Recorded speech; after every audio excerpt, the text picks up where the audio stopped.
So there has been a spike recently regarding the amount of teamers in the Strongest Battlegrounds. You, me, and pretty much the entire Strongest Battlegrounds community are tired of these guys, so in order to finally put a stop to these teamers, I bring you the first ever guide on how to actually counter teamers in the Strongest Battlegrounds.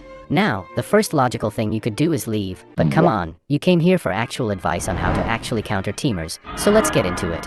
The first actual way to counter teamers is to team on them. You might be thinking that this sounds hypocritical, but once you're fighting an unfair battle against two people, it's pretty much anything goes at that point. You could do this by requesting for people to help you in the public server you're in, or if you have friends that play the Strongest Battlegrounds, you can hit them up and ask for their help. Also, if you're in any Discord server that pertains to the Strongest Battlegrounds, you could ask for help there.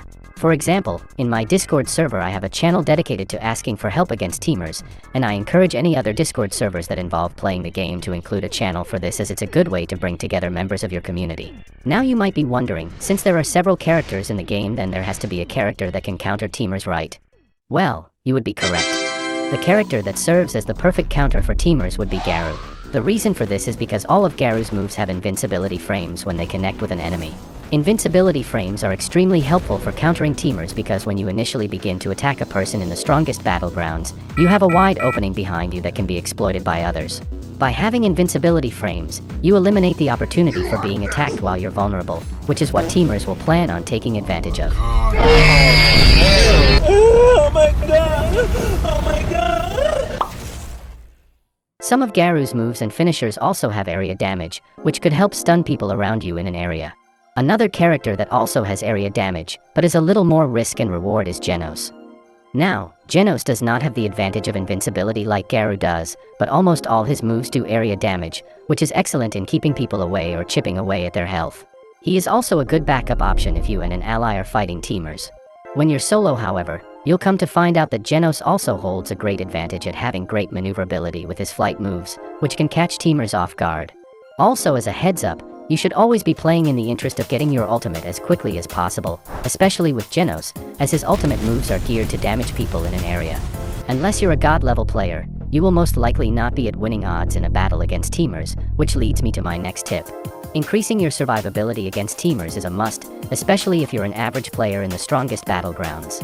So let me reiterate what I said before, you should always play for your ultimate when fighting teamers. By playing for your ultimate, you become more patient and careful, reducing the chances of a slip-up happening. Then once you have your ultimate, you can reserve it until you need to pop it in a moment of life or death. Of course, if you are somewhat skilled at the game, then you can fight in whichever way is most suitable to you, but I've come to decide that this is the best fighting strategy for average people to counter teamers. Now, with you managing your survivability, you will come to find that all teamers do not fight with the same game plan, which will lead to you needing to adapt. Assuming you are fighting two people at once, adapting to both of them fighting you at once will be difficult at first. But eventually, you'll realize that a pattern will usually begin to form the longer you fight them. I can't give you an exact explanation on how to counter teamers, as every teamer has a different fighting style in which they follow. What I can tell you though, is watch what each individual teamer does. Which one is aggressive and which one is patient? Is one of them sitting back while the other teamer fights you head on, or are both of them trying to fight you at once? Once you figure out their pattern and individual styles, you will be able to find flaws in their strategy, disrupting their synchronicity and causing them to make mistakes, which you will then be able to take advantage of. Now, what if you can't adapt? What if you did everything I said and you still lose? What if you are hit with the realization that this is a fight that you just cannot win? Well, this next section of the video will be a list of forbidden methods. A couple last resorts you could say if you want to salvage the smallest shred of victory for your bruised ego. Now, I myself would never use these methods, and I wouldn't recommend using these under normal circumstances, but if you are truly set on serving vengeance to these people, then these are the underhanded methods for you. Anyways, onto the forbidden list. The first forbidden method you could use is running from your aggressors.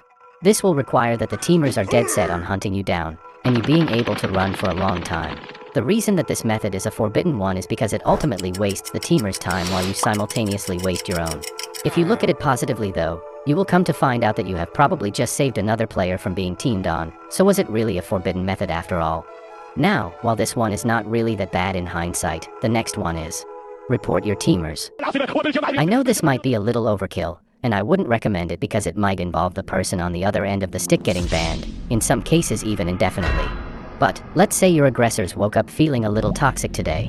You technically have grounds to report them for bullying, which kind of is a gray area nowadays because a lot of bullying could just be considered trash talk. Despite this though, you still kind of could do it. If it really crosses that line though where you are being harassed, then go ahead and shoot the report. Otherwise, I would stay away from this forbidden method as it could involve real consequences. While this method can be deemed taboo, the next method isn't as bad but will involve you losing a part of yourself, that being your integrity. Now, what method could be so bad that you end up losing your honor, you might ask? Well, the good old, if you can't beat M, join M method. This means you end up teaming up with the people who were jumping you, and then you go ahead and do it to other unsuspecting players. I don't know if anybody's ever done this, but in my opinion it is an extremely shameful method, which is exactly why it is forbidden. I would rather you report the other person than use this, which shows how utterly audacious this method is. Let me know what you guys do to counter teamers in the comments down below. Goodbye.